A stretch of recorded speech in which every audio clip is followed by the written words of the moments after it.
গাজা উপত্যকার রাফাতে অভিযান চালাতে ব্যস্ত ইসরায়েলি সেনারা। হামাস পথে প্রান্তরে ফাঁদ পেতে রেখেছে। ওদিকে উত্তর ফ্রন্টে আরও নাজেহাল আইডিএফ। লেবাননের হিজবুল্লাহ দিনকে দিন যেন আরও শক্তিশালী হয়ে উঠছে। ইসরায়েলিরাই স্বয়ং বলছে হিজবুল্লাহর বিপক্ষে চলমান সংঘাতে ব্যর্থ হয়েছে ইসরায়েলি সেনারা। এক সমীক্ষায় উঠে এসেছে চোখ কপালে ওঠার মতো চিত্র।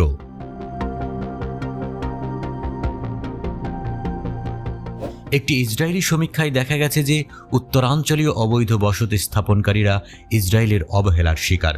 ইসরায়েলি গ্লোবস ওয়েবসাইট একটি সাম্প্রতিক সমীক্ষা পরিচালনা করেছে।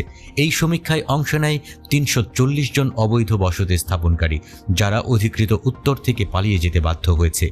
উত্তর ফ্রন্টে লেবাননের হিজবুল্লাহ ইসরায়েলের জন্য ভয়ানক চ্যালেঞ্জ তৈরি করেছে।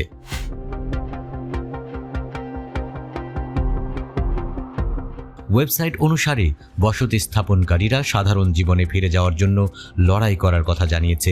ইসরায়েলি অধ্যাপক মেইরাভ আহারন গুডম্যান, যিনি এই গবেষণার নেতৃত্ব দিয়েছিলেন, তিনি বলেছেন, দখলদার সরকার এবং সামরিক বাহিনী তাদের পরিকল্পনা অনুযায়ী কাজ করেনি বা তারা সমাধানের জন্য একত্রিত হয়নি। গুডম্যান যোগ করেছেন, উচ্ছেদ থেকে উদ্ভূত অন্যান্য সমস্যার চেয়ে শিক্ষার সমস্যাটি বেশি গুরুত্বপূর্ণ। শিক্ষার্থীদের ১ সেপ্টেম্বরের নির্ধারিত সময়সীমার মধ্যে স্কুলে নথিভুক্ত করতে হবে, কিন্তু তাদের কোথায় ভর্তি করা হবে তা নিয়ে অভিভাবকদের তাদের কোনো ধারণা নেই।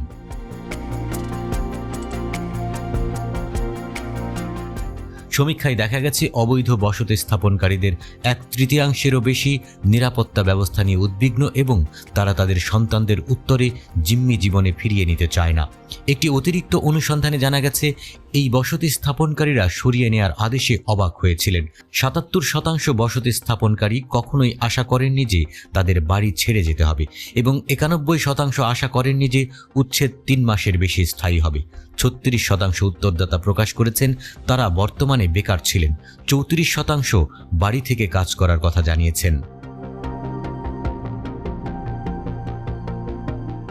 তারা বলেছেন যে তাদের পারিবারিক সম্পর্ক ক্ষতিগ্রস্ত হয়েছে। তারা জানিয়েছে জরুরি অবস্থা সংকটকে আরও গভীর করে তুলতে পারে। ৭৪% উত্তরদাতা জানিয়েছেন অবিচ্ছিন্ন সামরিক উপস্থিতির নিশ্চয়তা দেয়া হলেই কেবল তারা ফিরে যাবেন।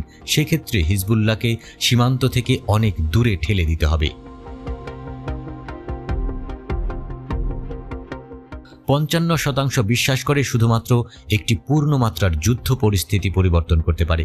৭৩%-র মতে উত্তরাঞ্চলীয় বসতি স্থাপনকারী জনসংখ্যা হ্রাস পাবে, আর মাত্র ৩২% বিশ্বাস করে পরিস্থিতি স্বাভাবিক হয়ে যাওয়ার সাথে সাথে সংঘর্ষটি থেমে যাবে।